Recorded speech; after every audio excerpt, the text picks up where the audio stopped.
Pada soal diketahui lelehan Al2O3 dengan elektroda PT.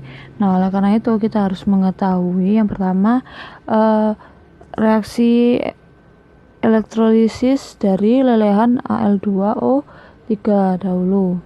Nah, jadi di sini Al2O3 akan terelektrolisis menjadi Al3 plus O2- ya.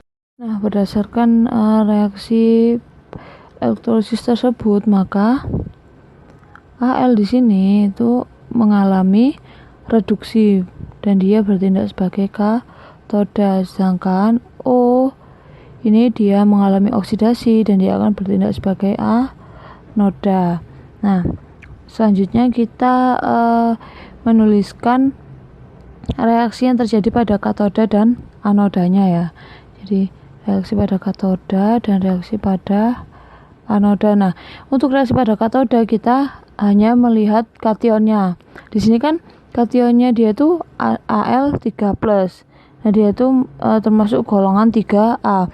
Maka yang tereduksi itu juga aluminiumnya. Jadi Al3+ itu akan mengikat 3 elektron untuk tereduksi menjadi Al.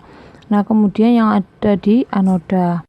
Jadi di anoda ini anionnya yaitu O2- dan dia ini menggunakan, kan kalau di anoda ini dia itu terfokus pada elektroda yang digunakan. Nah, elektroda yang digunakan yaitu PT.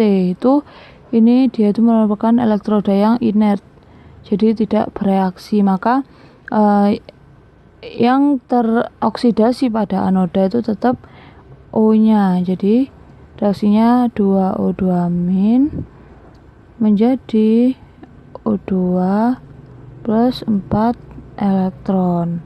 Gini. Nah, untuk mengetahui reaksi sel elektrolisisnya, kita harus menggabungkan kedua reaksi pada katoda dan anoda ini. Yang pertama kita harus menyamakan ini elektronnya. Nah, ini kan elektronnya masih berbeda ya. Jadi yang di atas yang katoda ini kali 4, yang di anoda ini kali 3 agar jumlah elektronnya sama. Maka reaksi yang terbentuk adalah jadi yang ada di katoda itu 4Al3+ plus 12E jadi 4Al. Yang di anoda reaksinya yaitu 6O2- menjadi 3O2 plus 12 elektron. Nah, ini kemudian kedua reaksi ini dijumlahkan. Nah, karena elektronnya sama akhirnya dicoret. Jadi reaksi sel elektrolisisnya yaitu 4Al3+ ditambah 6O2-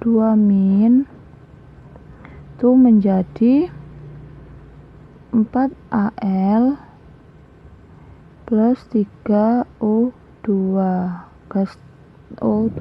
Nah, jadi ini adalah reaksi sel elektrolisis yang terjadi. Maka dapat disimpulkan bahwa reaksi sel elektrolisis dari lelehan Al2O3 dengan elektroda PT adalah 4Al3+ plus 6O2- menjadi 4Al plus 3O2.